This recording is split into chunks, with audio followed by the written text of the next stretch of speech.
একটা সময় একটা গ্রামে যে পরিমাণ মানুষ ছিল, এখন একটা পাড়া একটা মহল্লাতে তার চেয়ে কয়েক গুণ বেশি মানুষ, ঠিক না ঠিক?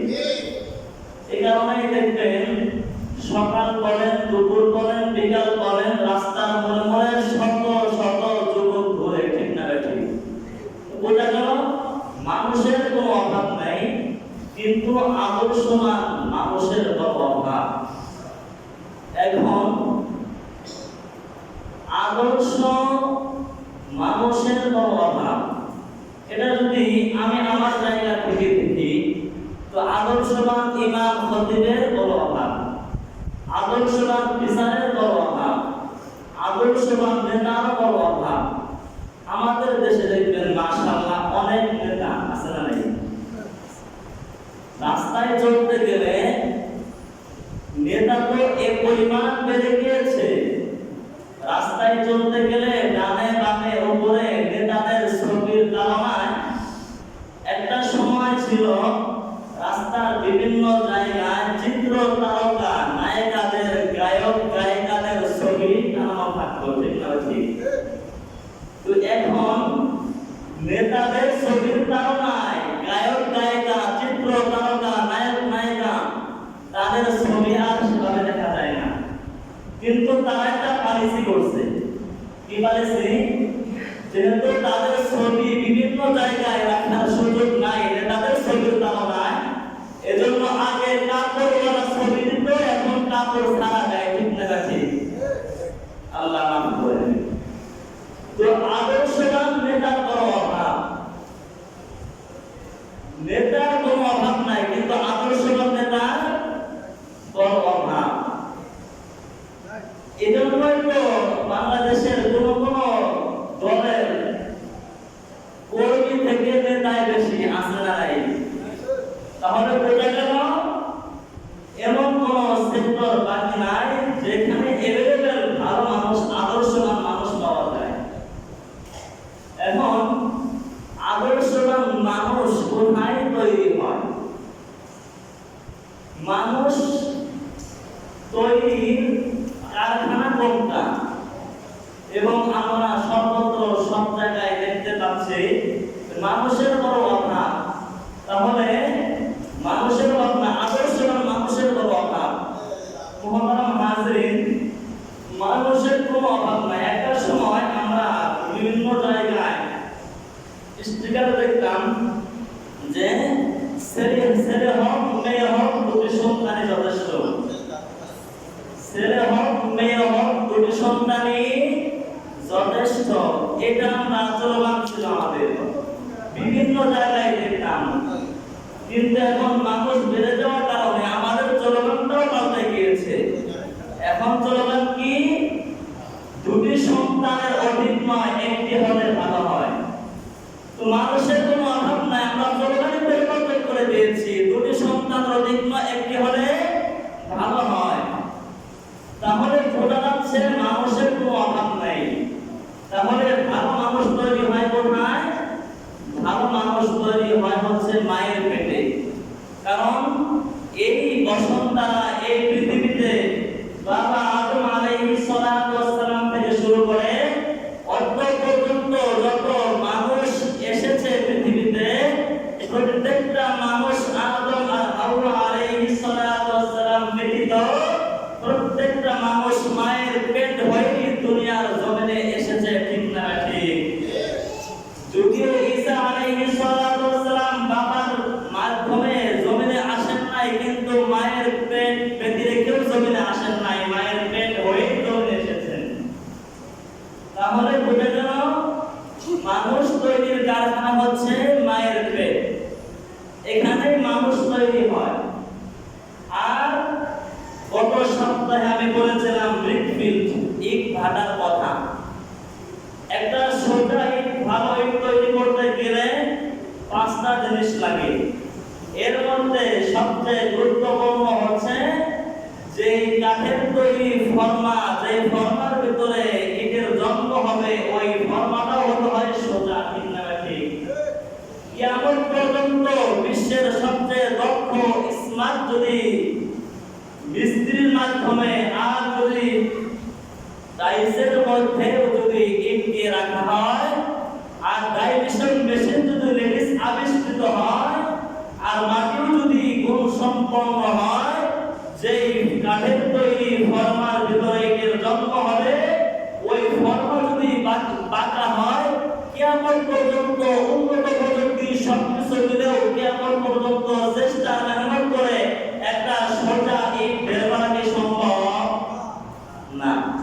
তাহলে যেই ইটের জন্ম হয়েছে কাঠের তৈরি ফর্মার ভিতরে, ওই ফর্মা যদি সোজা হয়, তাহলে গোটা ইটটাই সোজা হবে, ঠিক না ঠিক?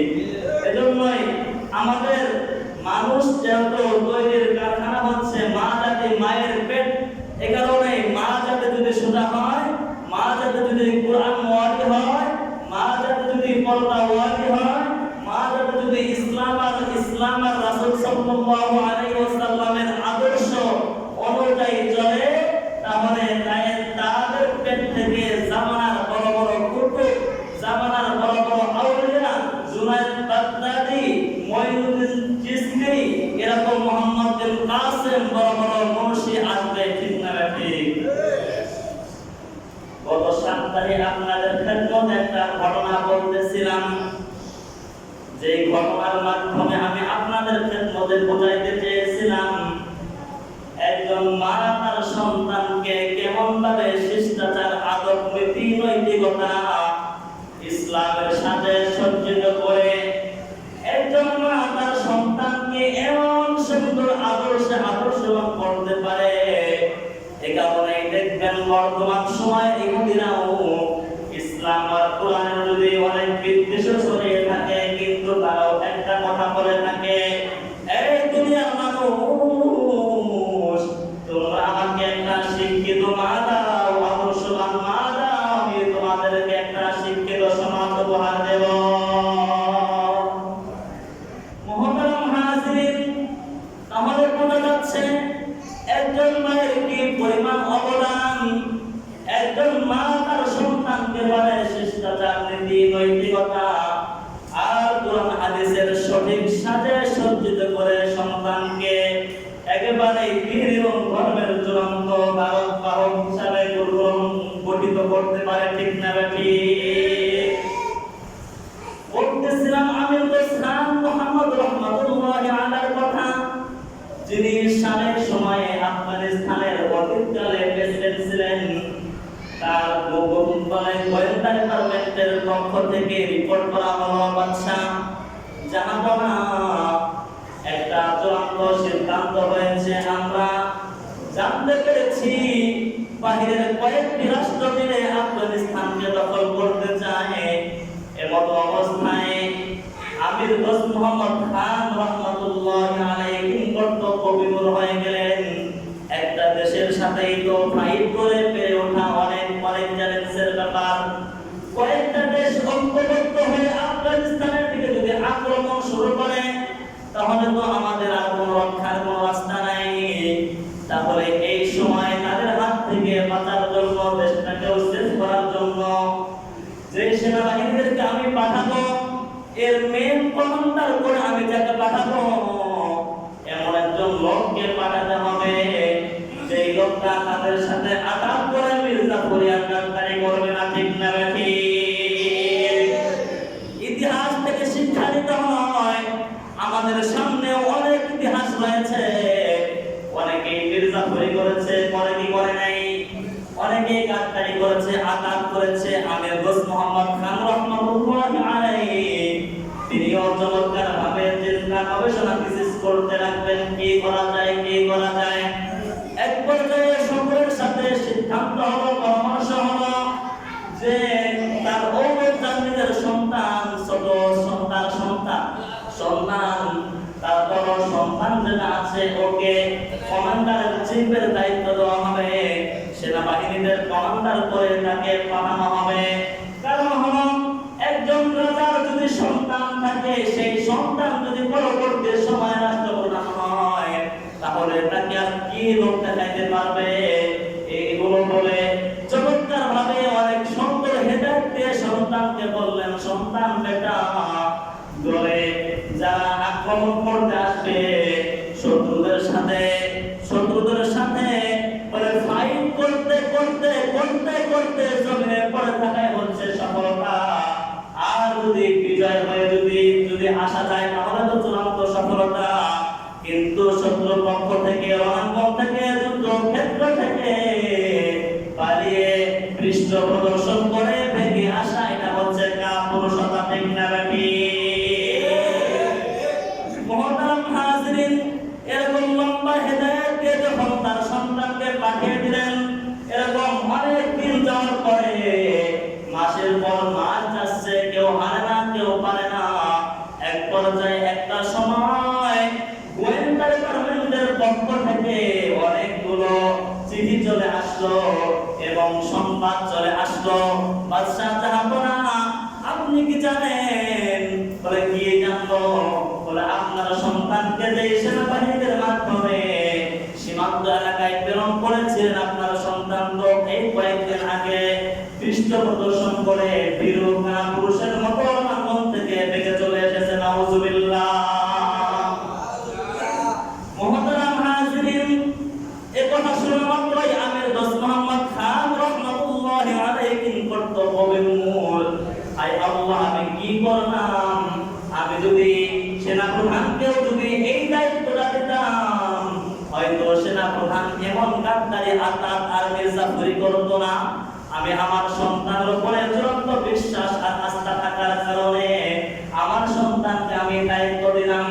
এগুলো ভাবতে ভাবতে হাঁটি পা করে আমির দোস্ত মোহাম্মদ খান রহমাতুল্লাহি আলাইহি তিনার কারাবাড়ি থেকে চলে গেলেন তার বাসার মধ্যে।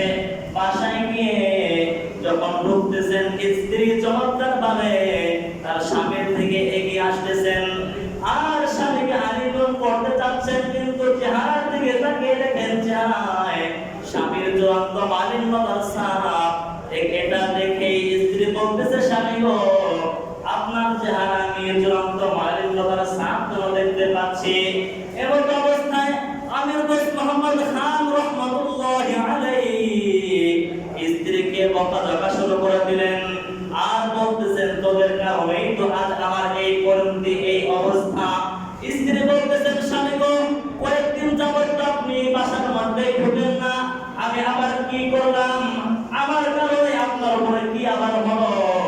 তখন আমির দোস্ত মোহাম্মদ খান রহমাতুল্লাহি আলাইহি বলতেছিলেন, আমি তো তোর সন্তানের উপরে চূড়ান্ত আস্থার বিশ্বাস নিয়ে সেনাবাহিনীদেরকে তোর সন্তানের মাধ্যমে সীমান্ত এলাকায় প্রেরণ করেছিলাম, যুদ্ধ ক্ষেত্রে প্রেরণ করেছিলাম। আজকে যে রিপোর্ট এসেছে তোর সন্তান নাকি বীর পুরুষের মতো পৃষ্ঠ প্রদর্শন করে সেখান থেকে বেরিয়ে চলে এসেছে। যে কথা শোনা মাত্রই আমির দোস্ত মোহাম্মদ খান রহমাতুল্লাহি আলাইহি স্ত্রী বলতেছেন, কাল্লা লা ইউমকিন, কখনো এটা হতে পারে না। যদি আসমানের ফেরেশতাও আমার সন্তান সম্পর্কে রিপোর্ট করে আপনার সন্তান বিরূপা পুরুষের মতো রণাঙ্গন থেকে বেগে চলে এসেছে, তারপরও আমি বিশ্বাস করব না। মুহতারাম হাজিরিন, এটা কেমন না একটু খুব ভালো করে বুঝবেন। শুধু শোনার জন্যই পড়া নয়, বোঝার জন্য, অনুধাবন করার জন্য, হৃদয়ঙ্গম করার জন্য বলা হচ্ছে। এটা কেমন না তার সন্তান সম্পর্কে এমন রিপোর্ট আসার পরে সে চূড়ান্ত ভাবে একেবারে সিদ্ধান্তের সাথে কথা বলতেছেন, যদি আসমানের ফেরেশতাও যদি এমন রিপোর্ট করে তাহলে আমি মানতে রাজি না। আমির দোস্ত মোহাম্মদ খান রহমাতুল্লাহি আলাইহি তিনি আরো রেগে গেলেন। তিনি বলতেছিলেন, এই তুই এত জোরে কথা বলিস কিসের কারণে? মুসলমান সেই সময় তো দূরদর্শন ছিল না, মোবাইল ফোন ছিল না। সন্তান যুদ্ধ ক্ষেত্র থেকে রণাঙ্গন থেকে বলেছে, মা আমি তো ভেঙে পড়ে নাই, আমি যুদ্ধের ময়দানে আছি। এরকম দূরদর্শন ছিল না, কিছুই তো সন্তান মাকে জানাতে পারে নাই। এরপরেও মা কিভাবে নিজে একেবারে আত্মস্থ হয়ে বিশ্বাসের সাথে স্বামীকে বলতেছেন। একবার যায় আমির দোস্ত মোহাম্মদ খান রহমাতুল্লাহি আলাইহি স্ত্রীকে চূড়ান্ত বকাঝকা করে মহিলা মানুষ তাদের বেশি কথা বলে, তাদের চূড়ান্ত অভ্যাস, জাতিগত অভ্যাস, এরকম অনেক বকাঝকা করে যখন তিনি তার কার্যালয় চলে আসলেন, আসার পরে তিনি কিছু সময় পরে এমন বিজয়ী বিজয়ী বাদ্য বাজনা বাজিয়ে কিংবা কারা যেন কার্যালয় থেকে চলে আসতেছে, এমন অবস্থায় আমির দোস্ত মোহাম্মদ খান রহমাতুল্লাহ আলাইহি চিন্তা করেন, হায়রে ওই আগে যে রিপোর্ট এসেছিল আমার দেশটাও দখল করে নিবে, এখন হয়তো শত্রু বাহিনী তারা তাদের প্ল্যানকে পরিপূর্ণ সাকসেস হয়েছে, তারা এবার আমার দেশটাকে আমার কার্যালয়কে গোটা আফগানিস্তানকে দখল করার জন্য তারা আমার কার্যালয় পর্যন্ত চলে এসেছে। এমন অবস্থায় আমির দোস্ত মোহাম্মদ খান রহমাতুল্লাহ আলাইহি জানালা খুলে উকিঝুঁকি দিয়ে দেখেন, এবার তিনি যেটা দেখতে পাচ্ছেন তিনি আর নিজের চোখকেই বিশ্বাস করতে পারতেছেন না। কারণ হলো তিনি দেখতে পাচ্ছেন তার সন্তান হাতে বিজয়ের পতাকা, যে সন্তান সম্পর্কে আগে রিপোর্ট এসেছিল, সন্তান রণাঙ্গন থেকে, যুদ্ধক্ষেত্র থেকে, যুদ্ধের ময়দান থেকে পৃষ্ঠ প্রদর্শন করে বীর কাপুরুষের মতো করে পৃষ্ঠ প্রদর্শন করে পালিয়ে চলে এসেছে।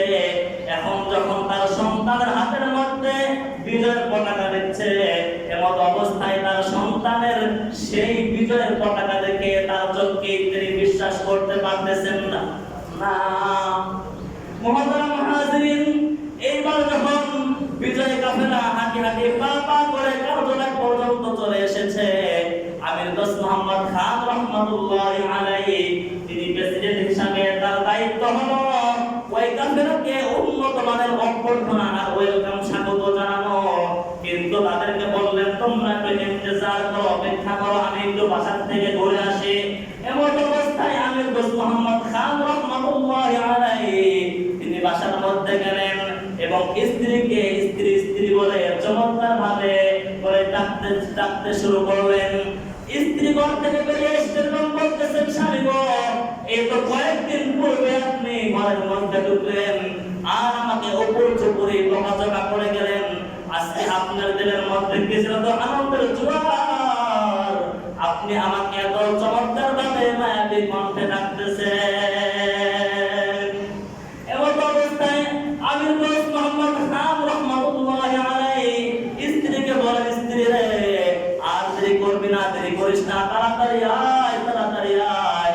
স্ত্রীর কপালের মধ্যে চোখে আইনুল করে আর আমির দোস্ত মোহাম্মদ খান রহমাতুল্লাহ আলাইহি বলতেছেন, স্ত্রী রে এই রাজপ্রাসাদের মধ্যে থেকে এত দ্রুত কেমনে আল্লাহকে আপন করে নিয়েছে আমি তো ভাবতেই পারি না। স্ত্রী তখন বলতেছে, ওগো স্বামী না, রাজপ্রাসাদের মধ্যে থেকে আল্লাহকে আপন করা যায় না, আত্তারুহু রুমি হো রাজি হো বাজালি কুছ কাম নেহি আতা জুজ আহে সেরগাই, আত্তারুহু রুমি হো রাজি হো বাজালি কুছ কাম নেহি আতা জুজ আহে সেরগাই, বসব ছিনিয়ে সমজরায়ে কি দোষে চাপালে জুলুম, প্রভুর দিকের নহে যে বেশ এই কথা নেই কি মালুম। আমির দোস্ত মোহাম্মদ খান রহমাতুল্লাহ আলাইহি বলেন, স্ত্রী রে তুমি এত দ্রুত আল্লাহকে কিভাবে আপন করলে? গোয়েন্দা ডিপার্টমেন্টের পক্ষ থেকে গোয়েন্দার মাধ্যমে আমার কাছে যে রিপোর্ট এসেছে, যাদের বেতন ভাতা আমি অনেক বেশি দিয়ে থাকি, তাদের রিপোর্টকে তুমি তুলে মেরে উড়িয়ে দিলে, তাদের কাছে তুমি রিসিভ করলে না।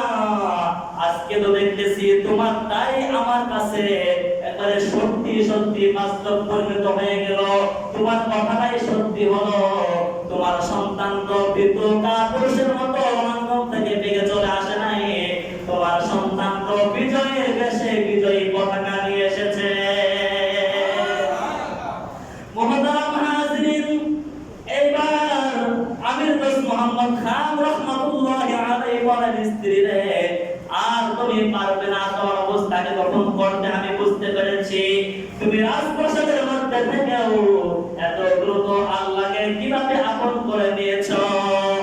স্ত্রী যখন বলতেছেন, না গো স্বামী না, না না,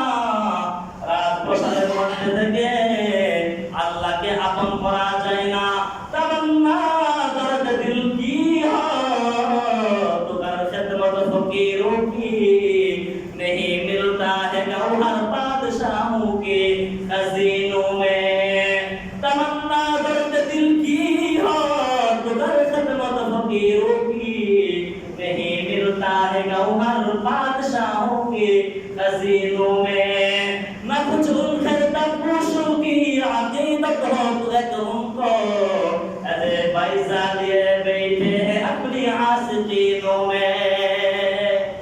स्त्री বলতে স্বামীগণ আল্লাহর প্রেমের বাগানের পাখ হতে চাইলে শেষ রাত্রে তাহাজ্জুদ ছাড়া আর আল্লাহর পায়ে আল্লাহর কদমে সিজদা দিয়ে থেকে আর আল্লাহর কাছে কান্না করা ছাড়া কখনোই আল্লাহর প্রেমের বাগানের পাখি হওয়া যায় না।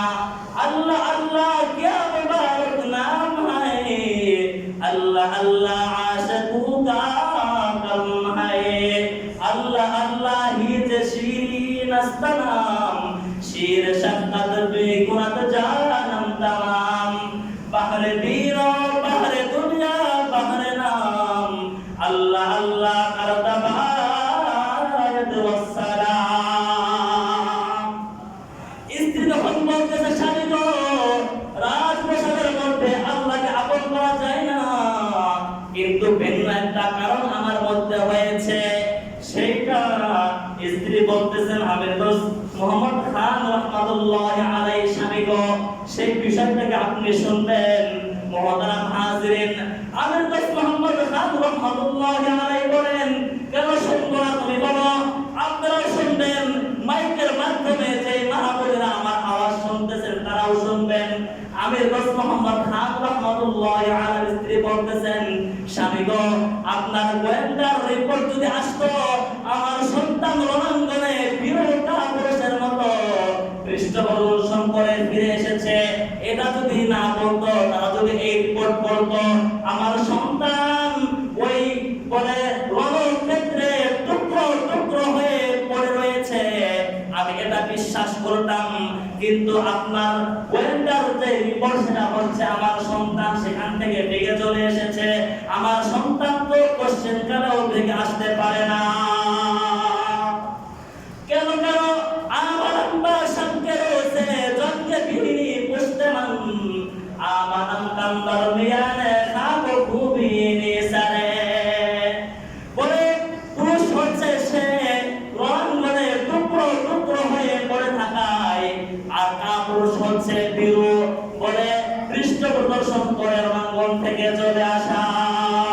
মুহতারাম হাজিরিন, আমির দোস্ত মোহাম্মদ খান রহমাতুল্লাহি আলাইহি স্ত্রী বলেন স্বামী গো যে সময় আল্লাহ পাক রব্বুল আলামিন এই সন্তানকে আমার পেটের মধ্যে দিলেন ওই দিন থেকে ওই সময় থেকে আমি জিন্দেগিতেও কোনো সময় ওযুর হালত ছাড়া থাকি নাই, আমি এক ওয়াক্ত নামাজ কামাই দেই নাই, এমন কোনো দিন যায় নাই যেই দিনে আমি আল্লাহর কোরআন পড়ি না। প্রত্যেকটা মুহূর্ত আমি খুব সতর্কতার সাথে দিয়েছি, কখনোই আমার এই জবান দিয়ে আমি গীবত শেখায় পরনিন্দা জগল করে নাই, কারো পরনিন্দা জগল করে আমার কান্দা আমি জবন করি নাই, ভিন্ন পুরুষদেরকে ফিরি দেহ প্রদর্শনী করি নাই, কোন পুরুষের বেগানা পুরুষের কাছে আমি আমার চেহারা দেখাই নাই, এমনকি আমি কোন পুরুষের সামনে যাই নাই আমার চেহারাও কাউকে দেখাই নাই। এভাবে হাজারো সতর্কতার সাথে আমি আমার সময়টাকে আমি নিয়েছি। এক পর্যায়ে তিনি বলতেছেন স্বামী গো প্রতিদিন আল্লাহর কোরআন আমি তিলাওয়াত করেছি, আমি তো কোনো নাটক করি নাই, আমি চিত্র নায়িকা তাদের সিনেমা আমি দেখি নাই, ইন্ডিয়ান সিরিয়াল আরো যত যা যা আছে আমি এগুলো দেখি নাই, আমি তো বলেছি আল্লাহর কোরআন আর খালিদ বিন ওয়ালিদ জামানার শ্রেষ্ঠ সাইফুল্লাহ তাদের ইতিহাস ওমর ইবনে খাত্তাব রাদিয়াল্লাহু তাআলা আনহুর ইতিহাস, এভাবে আমি আমার সময়গুলো কাটিয়েছি। ও স্বামী আপনি অবাক হবেন যে মুহূর্তে আল্লাহ পাক রব্বুল আলামিন আমার সন্তানকে আমার জমিনে দিয়েছে আমার কোলে দিয়েছে, ওই মুহূর্তে আমি আমার সন্তান যতই কান্না করুক আমার সন্তানকে ততক্ষণ পর্যন্ত আমার স্তন মুখে দেই নাই যতক্ষণ পর্যন্ত আমি পরিপূর্ণ কমপ্লিট ওজুর পবিত্র না হয়েছি। মুহতারাম হাজিরিন, এই মা এভাবে সতর্কতার সাথে তিনি আরো বলেন আমি কোনো সম্পর্কযুক্ত খাবার খাই নাই, সুদ ঘুষ চুরি ডাকাতি এরকম উল্টা পাল্টা কোনো খাবার আমি খাই নাই, আমি তো প্রত্যেকটা মুহূর্ত খুব সুন্দর ভাবে নিয়েছি। এরকম হাজারো সতর্কতার মধ্যে দিয়ে আমার সন্তান যখন হাঁটি হাঁটি পা পা করে যখন বড় হয়েছে, কোরআন আর হাদিসের ইসলামের সঠিক সাথে আমি আমার সন্তানকে সজ্জিত করেছি।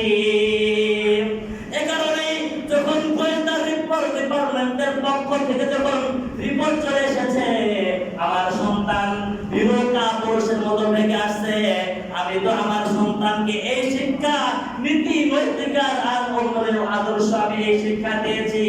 আমার সন্তান জিন্দেগিতেও কিন্তু তা পুরুষের মতো অঙ্গন থেকে পৃষ্ঠ প্রদর্শন করে ঘুরে আসতে পারে না। ও মা, তাহলে এই মা কেমন মা ছিলেন? যেই মায়ের কাছে দূরবীন ছিল না, দূরাবল ছিল না, সন্তান ওখান থেকে রিপোর্ট করেছে, মা আমি তো ভেঙে যাই নাই, গোয়েন্দাদের রিপোর্টটাই মিথ্যে, আমি এখানে অটল অবিচল আছি, এই রিপোর্ট তো সন্তান তার মায়ের কাছে করে নাই। কিন্তু মা কেমন মা ছিলেন? যে মা অনেক দূরে থাকার পরেও সন্তান সম্পর্কে 100% ওভার 100 নিরাপত্তার সাথে চূড়ান্ত ভাবে তিনি বিশ্বাসের সাথে বলতেছিলেন আমার সন্তান জিন্দেগিতেও ভীতু কাপুরুষের মতো